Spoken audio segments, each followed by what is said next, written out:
One of these days, I'm going to get an anagram out of one of these choices.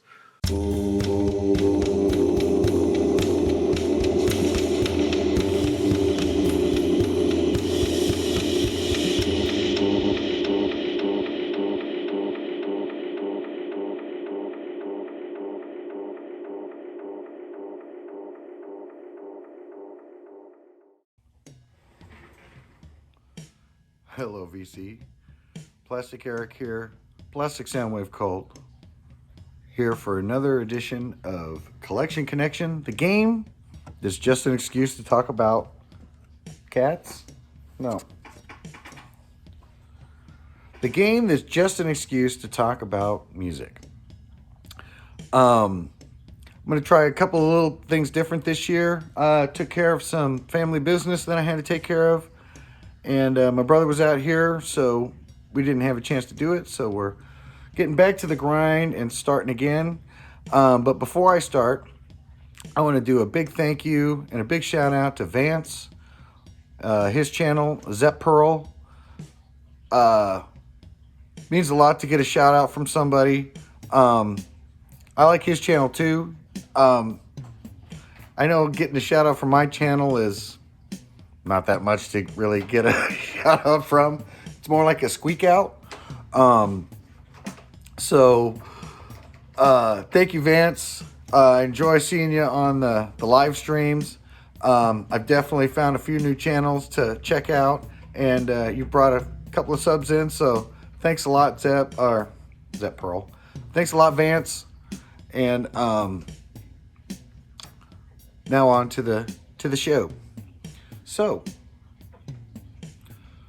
Bryce showed Hole in the Ice by Neil Finn. Pretty good.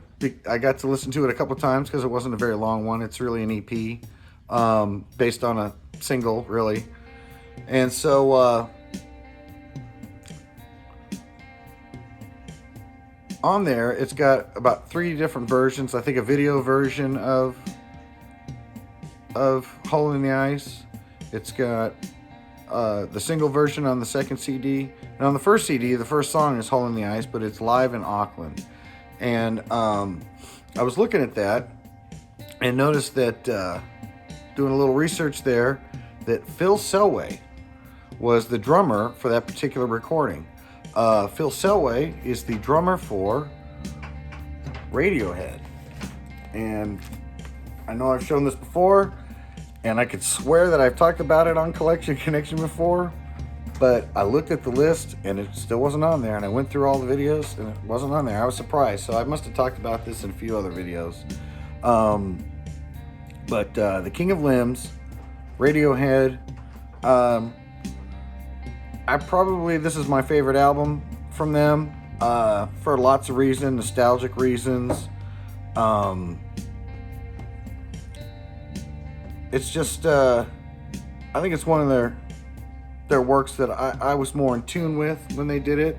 Not that I don't like any of their other stuff, but I got this one. I got OK Computer. Radiohead is one of those bands where I keep meaning to try to get more of their stuff, but I keep being distracted by other stuff. And so this one here has great songs. Bloom, Morning Mr. Magpie, Little by Little, and Feral are some favorites of mine on here. Lotus Flower, Codex. Probably my favorite 2 songs. It's hard to pick out. These are my favorite Radiohead songs is Give Up the Ghost and Separator. 2 absolutely fantastic. When you hear those songs and everything is just in tune, it's just like, they sound so good. Get me right here every time I hear them. But yeah, I see I'm getting close to the timer here, and I'm going to show this. You know what? I still got a minute. I don't know that much about Radiohead. I know I've seen some great. You might actually recognize this label if you're one of the people that actually bother to watch the intro. You see this record on there. This was one of the first records I got again when I got back from, or got back into doing the old vinyl again. And so I got this one. I actually saw the first time I saw this was Radiohead in the basement and they did this album, and like the B-sides I think as well for the singles. And so that's fantastic. I haven't found that on vinyl. If it's even available on vinyl, I'm not sure. The album is a good album, but if you can get that from the basement version, that's actually so good because it's all live, and you get to see Phil Selway on there. And I figured I'd talk about him besides that other guy that's, you know, everybody talks about in this band, Dick York. Yeah, I think that's his name. No, Tom York. So if you get a chance, get this album. Now I went way over time. So until next time, it ain't just about the music. So I'll see you all next Monday. Bryce's is every Thursday. Mine is every Monday. That's how the game goes back and forth. So if you get a chance, it ain't just about the music. Bye.